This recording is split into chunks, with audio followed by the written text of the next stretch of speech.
साथियों, आज हम बात करेंगे इतिहास के कुछ पन्नों से।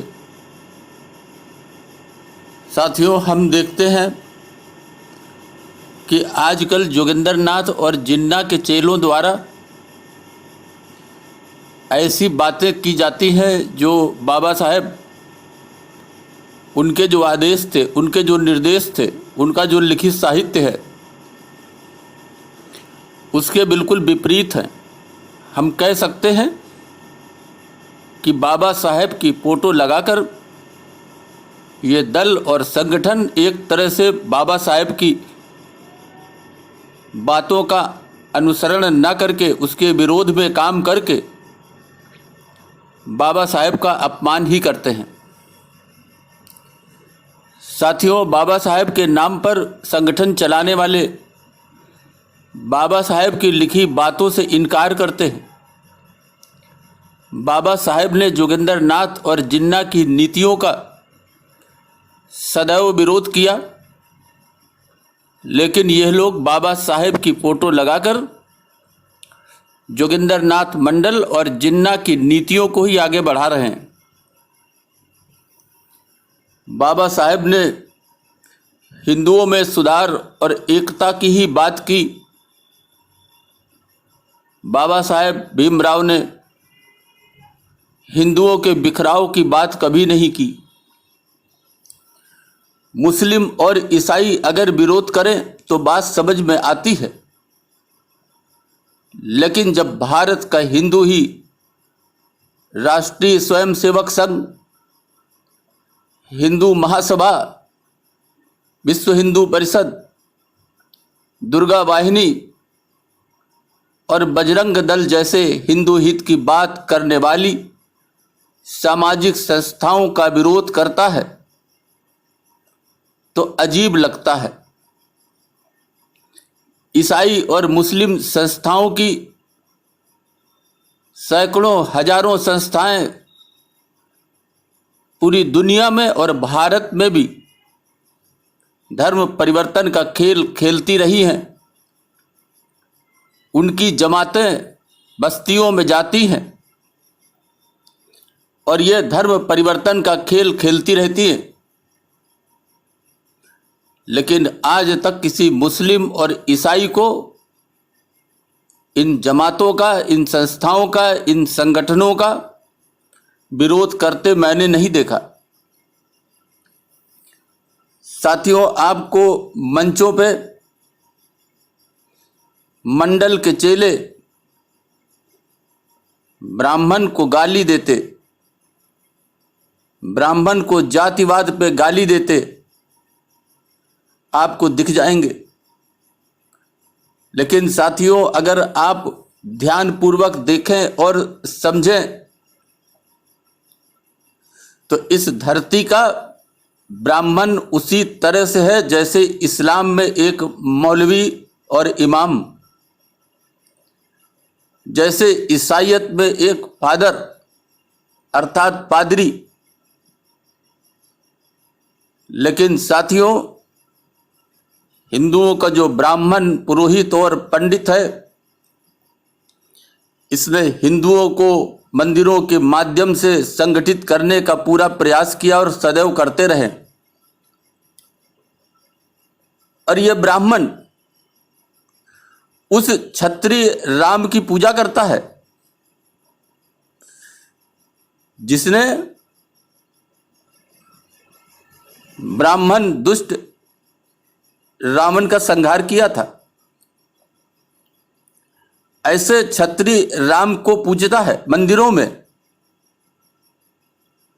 और दशहरे में उस दुष्ट ब्राह्मण रावण का पुतला जलाता है।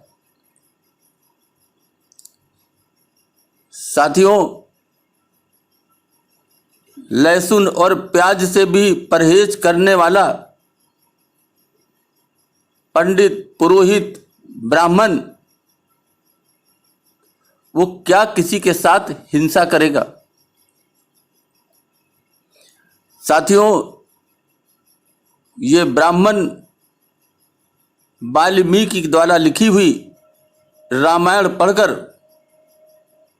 वाल्मीकि को महर्षि मानता है। अगर आप बात करें उस दौर की,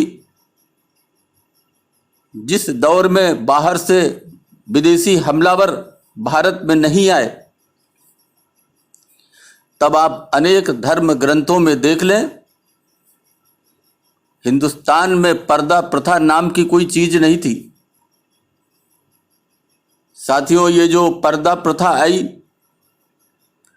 ये हमलावरों द्वारा जब भारत में हमला किया गया तभी आई। और अगर आप जाति भेद की बात करें तो ये जाति भेद भी मुगलों और अंग्रेजों की देन है। साथियों, एक सफाई कर्मी होते हैं। एक जमाना था जब आबादी कम थी, शौच के लिए लोग दूर दराज जंगलों में जाते थे। साथियों, उस समय सफाई की जरूरत ही नहीं थी। तो फिर वाल्मीकि समाज के लोग कहां से आ गए? लेकिन साथियों, हिंदुस्तान में जब इस्लाम आया तो इस्लाम में पर्दा प्रथा थी। उनकी महिलाएं अपने घर के अंदर, अपने निवास के अंदर ही शौच क्रिया करती थी, और उस मल को उठाने के लिए, उसकी सफाई के लिए जो हरम में औरतें थी, लोग थे, उसके लिए हिंदुओं को जबरन लगाया गया। ये वही वाल्मीकि हैं। साथियों, भारत का हिंदू एक था और है भी। हिंदू बदलाव में भरोसा करता है। हिंदू गलत परंपराओं को त्यागने वाला है। हिंदू लिखी बात को उतना ही मानता है जो देश काल परिस्थितियों में ठीक होती है। जो मानता है वो भी हिंदू है, और जो न माने वो भी। इस्लाम की तरह हिंदुओं में शिर्क और कुफ्र की जगह नहीं है। ज्ञान, कर्म और भक्ति, सारे रास्तों से इबादत के तरीकों को स्वीकार करने वाला ही हिंदू है। इसलिए 21वीं सदी के विज्ञान के युग में, पाषाण युग की इनकी हिंदू तोड़ू नीति जो है, वो साथियों अब जोगिंदरनाथ मंडल के चेलों की नहीं चलने वाली। हिंदुस्तान में गाय को माता कहना पाप है, और गाय की हत्या करके उसका गोश्त खाना पंथ निरपेक्षता है ना साथियों, एक मजाक। ये मजहब के नाम पर ढोंग ढकोसला हत्या हलाल है, लेकिन भारत माता की जय, वंदे मातरम कहना हराम है। यही है असली बातों की जलेबी बनाना, जिसमें हिंदुस्तान के हिंदुओं को फंसाया गया। बताया गया कि हिंदू जंगली था, उसे तमीज पहले अरब के कबीलों ने सिखाई अपने मजहब से, और बाद में ईसाइयों ने सभ्य बना दिया। साथियों, अगर एक बार इसे सच मानने की कोशिश करें तो हिंदुओं के जो वेद हैं, जिसमें आयुर्वेद है, ज्योतिष है, तथा खुदाई में मिली सभ्यताएं, अजंता, एलोरा, सिंधु घाटी आदि, ये सब क्या हैं? जो बेबीलोन सभ्यता से भी बहुत पुरानी है। इनसे आखिर क्या समझा जाए? सिंधु सभ्यता साथियों सबसे दुनिया की प्राचीन सभ्यता है। आज भी हिंदू देवी देवताओं के बुत पूरी दुनिया की खुदाई में मिलते हैं। हिंदू मंदिरों के हजारों वर्षों पुराने अवशेष पूरी दुनिया में आज भी पाए जाते हैं। फिर भी जानबूझकर इसे झुठलाया जाता है। साथियों, विधर्मियों ने हिंदुओं को अलग थलग करने के लिए, उनको एकजुट न हो पाए इसके प्रयास में दुनिया में, हिंदुस्तान में, भारत में हजारों लाखों मंदिर तोड़े, पूरी पुस्तकालयों की प्राचीन किताबें जला दी गई, लेकिन सभ्यता को समाप्त न कर सके।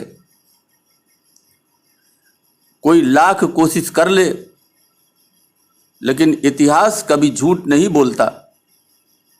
खंडहर बता देते हैं कि इमारत कितनी बुलंद थी। दुनिया का सबसे प्राचीन धर्म अगर कोई है तो वो सनातन ही है, और सनातन सत्य को ही, जन कल्याण को ही अपनाता है। और अगर भाषा की बात की जाए तो भाषा सबसे विकसित और सबसे पुरानी इस धरती की संस्कृत भाषा ही है। सबसे प्राचीन अगर लेख माने जाएं तो ये ग्रंथ वेद ही हैं। भारत के कन्वर्टेड मुसलमान साथियों हमारे ही भाई हैं, जिनके पूर्वज हिंदू ही थे। हमारे सबके पूर्वज एक हैं, लेकिन समय बदलने के साथ साथ हम बढ़ते चले गए। मुस्लिमों के पूर्वज भी गौ, गंगा और गायत्री को मानते थे, गौ गंगा की पूजा करते थे। आज हम एक दूसरे के विरोध में आमने सामने हैं, क्योंकि यही जो धर्म परिवर्तन करने वाले खिलाड़ी थे, इन धर्म परिवर्तन करने वालों का मकसद था आपस में बांटना, जिसमें वो सफल भी रहे। साथियों, आप मंदिर जाते होंगे, मंदिरों की मूर्तियां इबादत के लिए तो हैं, जिनके सामने बैठकर हम उस परम पिता परमेश्वर की इबादत करते हैं। जैसे एक मुसलमान काबा की तरफ मुंह करके नमाज पढ़ता है, काबा में जाकर हजरे अस्वद उस पत्थर को चूमता है, उसकी परिक्रमा करता है, इसी तरीके से हिंदू भी पत्थर की मूर्तियों के सामने बैठकर इबादत करता है। लेकिन साथियों, ये जो मंदिर हैं, ये इबादत के साथ साथ एक संदेश भी देते हैं। आपने बुतों को देखा होगा, इनमें आपको अनेक सिर मिल जाएंगे। एक बुत के 4 या 5 सिर हैं। इसका मतलब है एक संदेश कि जो मंदिर में साधक आता है, वो इसको देखकर इस बात को सोचे और इस बात को माने और पालन करे कि वो एक जरूर है, लेकिन उसका चिंतन और तर्क कई मनुष्यों के बराबर है, अर्थात विशाल है। आपने इन मूर्तियों में किसी में 4 और किसी में 6 और किसी में 8 हाथ देखे होंगे। साथियों, यह भी एक संदेश है कि साधक कई मानवों के बराबर,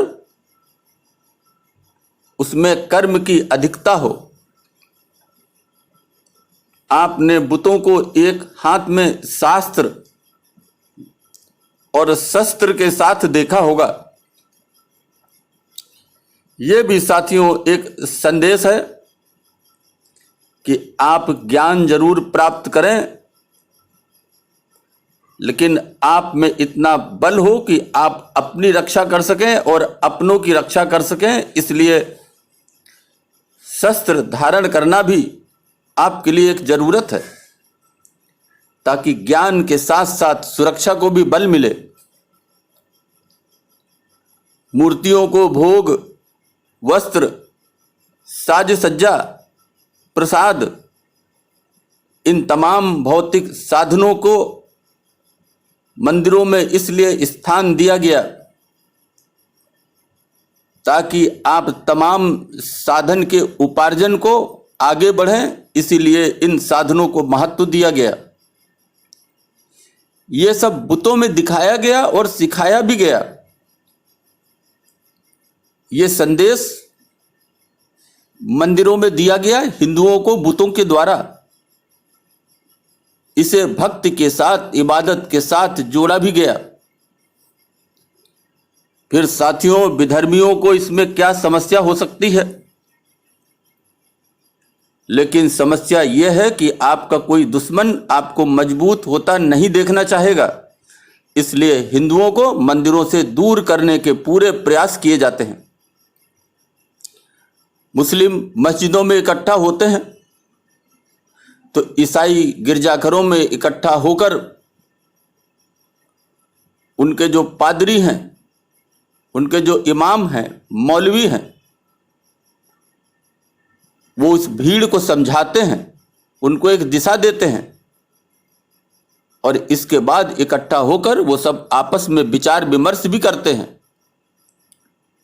लेकिन जब हिंदुओं की बात आती है तो हिंदुओं के इकट्ठा होने का जो स्थान है, मंदिर है, उन मंदिरों से उसे दूर करने के तरह तरह के प्रयास किए जाते हैं और प्रयास किए जा रहे हैं।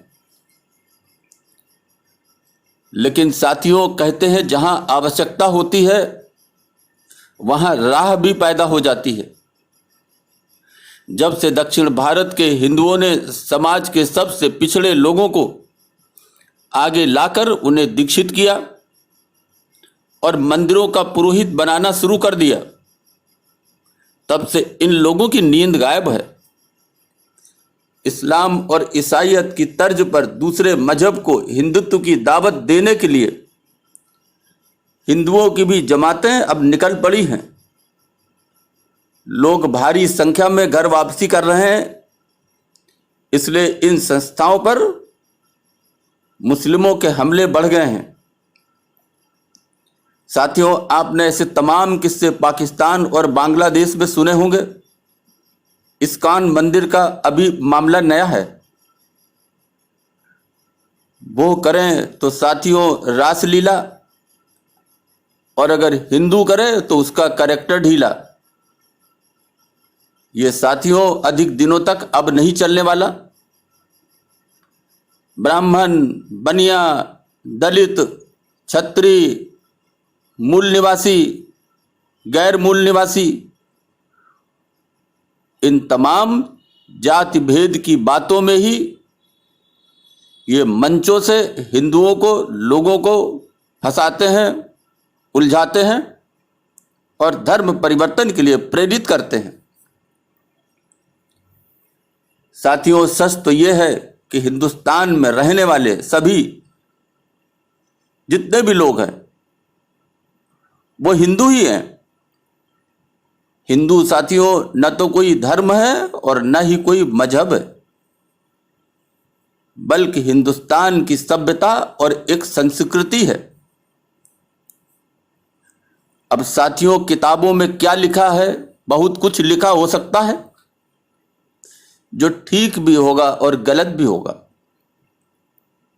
सैकड़ों साल पहले लिखी गई किताबों से लोग चर्चा करते हैं कि कोई ब्रह्मा के मुंह से पैदा हुआ तो कोई पैर से पैदा हुआ, और पैदा हुआ या पैदा नहीं हुआ।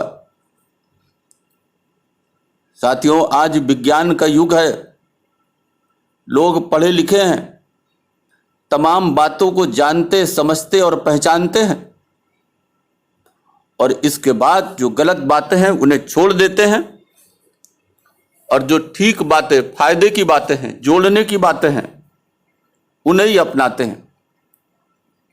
यही साथियों हिंदुत्व है।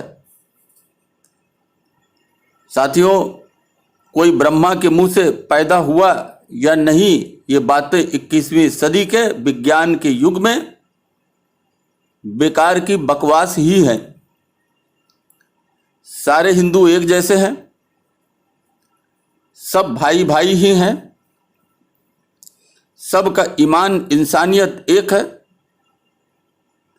साथियों, एक रहें, सुखी रहें, ताकि हिंदुस्तान से, भारत से आपको भागना न पड़े। अपने अस्तित्व की सुरक्षा के लिए एक साथ खड़े हो जाएं। यही आपकी जरूरत है, यही आज की जरूरत है। अपने को निकट के मंदिर से जोड़ें, वहां पर इकट्ठा हों और अपनी सुरक्षा की बात करें, जन कल्याण की बात करें, जिससे जन जीवन का कल्याण हो। अभी के लिए बस इतना ही। धन्यवाद।